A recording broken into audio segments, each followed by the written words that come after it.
going on, my Super Sandwiches? Rhymestyle here with Kirabug for our weekly Dragon Ball Super review. Episode 18 just aired, and we have the training between Goku and Vegeta along with Whis. Now, the first thing I want to toss out there is the beginning of the episode reveals that it's been it's been like a year that passed. From what I saw last week, it's been only 6 months. So I'm not sure if the version that I watched was translated wrong, but just understand that it's been 6 months. I want to toss that out there right now because I know people will be in the comments like, no, Rhymestyle, it's a year. No, it's been 6 months. Unless it took them 6 months to come back to Whis' planet, which it doesn't take that long. It's 23 minutes or so, whatever. But they're training, and it's cool. A lot of things revealed. One, Vegeta seems to have caught up to Goku. The second, when Goku gets to the planet, he notices that Vegeta's power has gone up greatly. And we even seen that when they start training with the weights, which Goku could barely pick up. And Vegeta's was twice as heavy. So it shows you his training. You're excited about that. I'm really excited about that because Vegeta is like one of my favorite characters, if not my favorite. And I really get to like finally see him like surpass Goku. I'm pretty sure he's stronger than Goku because his weight was twice as heavy. He's got to be right now. But the training's interesting. So there's two parts. One is the chores, which isn't training at all, but in the way it's kind of training because they have to do stuff like clean Beerus' sheets. And of course it's training because it's like mental training too. You know? It's mental training in a way, but the deal that they had was if you clean the planet, I'll train you, which is it's funny. I feel like it goes back to like the Master Roshi days when Master Roshi was training Krillin and Goku, and they were doing the things like delivering milk. It's not training, but it is training in a way. So it's an intense way to do it. Yeah, but it's funny because now we get to see what it is they do to get to the power of Super Saiyan Blues, and to kind of talk about what Whis says in the episode. If the castle is the god level, Goku and Vegeta are like on a very, very bottom half. So it's a huge gap in power between someone like Whis and Beerus versus Goku. I mean, we know Beerus is stronger, but like based on that statement, Beerus has to be a lot more stronger because we know he was holding back actually in that fight against him in the first arc of Dragon Ball Super. But it's insane. Let's talk about Champa and Vados. Champa and Vados. They show love up. Their voices. They're finally there. Now here's gonna be the fun one for you. I don't know if you might recognize it, but does Vados' voice sound familiar? It's Nico Robin.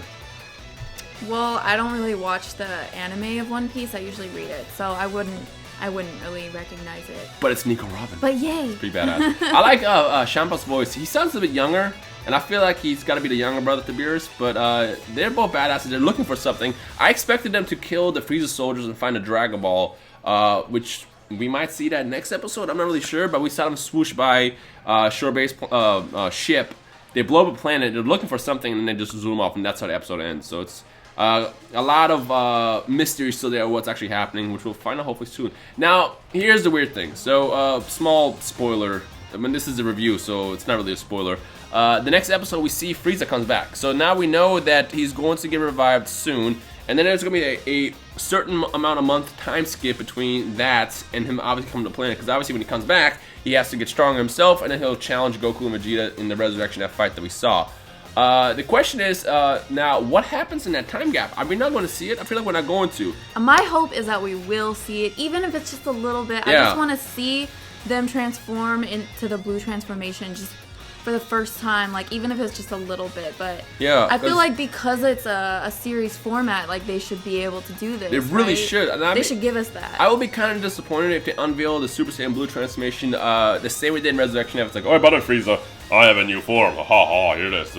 I want to see it. Show us. I know. Now, to think a little bit ahead, episode 19, which is next week, is going to be the Revival of Frieza, and 20 is the Warning from Jackal. So there's going to be a time skip between both of those episodes. So either we'll see a little bit more training next week, or we won't see anything at all. I feel like next week will be just solely focused on Frieza's return, and then like the beginning of Resurrection F, essentially. So sadly, we won't see the training that a lot of people wanted to see. How do you guys feel about that?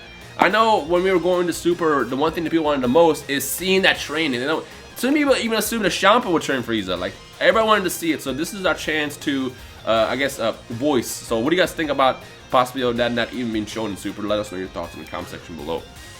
Anything else? No, that's about it. I found it funny when Goku had to pee. It's like, Whis, I have to pee. Well, if you pee right now, I'm sending you back to Earth. Come on! And then he tried to pee on the side of the planet, on the castle, and Vegeta got mad at him and was like, bruh, no. I just cleaned this. This is my job every single day. I feel like Vegeta has grown so much. He has. He's awesome. Oh, also, we got the gi. The Goku got his gi from Whis. Dogi. I know, it's actually really cool. This is my favorite outfit from Goku out of all of them. I don't know what it is. I just love it a lot more. It's really simple because there's no blue underneath it. And then I can't wait to get to the logo too. I feel like the logo adds to it. And also with Vegeta, I love his armor the most too. I think those are my favorite Vegeta and Goku suits in the entire series. What about you guys? Which suits do you guys like the most? Let us know your thoughts in the comments section below as well. I think that was English. It was partially English. It was just words and sounds. And I don't know. My hair is all swooshy. I woke up like this. I feel like I'm missing something. I'm going to regret forgetting to talk about. Did we talk about God Key? We did talk about God Key. Yeah. I don't know, but I am a little bit more confident now that we will not see Super Saiyan God Vegeta with the red hair, because right now they're training in just a pure base form. We said that he wants to keep them he wants to keep them training in that form so they get stronger when they're essentially relying on their actual power rather than Super Saiyan. Like that's what they should be focusing on. And he mentions that they inherently know this themselves as well. Yeah, because none of them even transformed to Super Saiyan during the training at all, and at no point was Whis like, hey, don't do that. They kind of already assumed that they have to kind of... I mean, Vegeta's always known that. Vegeta's been always the top person to focus on his base training rather than achieving the next forms, whereas Goku was like Super Saiyan 2, Super Saiyan 3. Vegeta's all like, you know what? Super Saiyan 1's cool. I'm going to focus on just that and get stronger on my own. And I feel like he does it the hard way, and that's the best way. Goku... A lot of respect for Vegeta. Yeah. Lots of respect. I know the Vegeta fans are really happy to see like the progression of his character throughout the entire series. Vegeta is one of the most developed characters, well-developed characters, the most awesome stories in the entire series so far. And it's great to see how much he's growing, and even now. So that's cool. So I mean, I think it's pretty much everything. Yeah. I guess we'll see you guys in the comment section below. Let us know your overall thoughts on episode 18, everything. And I guess we'll see you guys next week for the official start of the revival of the greatest emperor in the universe, Frieza. He's actually my favorite villain. I can't wait for him to come back again. I'm really excited about that. It's I cool. know. He's just awesome. Granted, I'm kind of disappointed because if at this point it feels like Resurrection F Saga will not be any different at all from what we saw in the movie, which sucks because we just saw the movie and I was hoping they would fill in a lot of holes, which they're not. They're kind of doing, but not really. They show where Goku and Vegeta got their suits, how they started training, but they're leaving out a little bit of parts, and we know how it's going to end. Frieza's already doomed. He's going to come back and he's already doomed. And I'm hoping that at least Vegeta gets the kill, but that's not going to happen. I mean, yeah.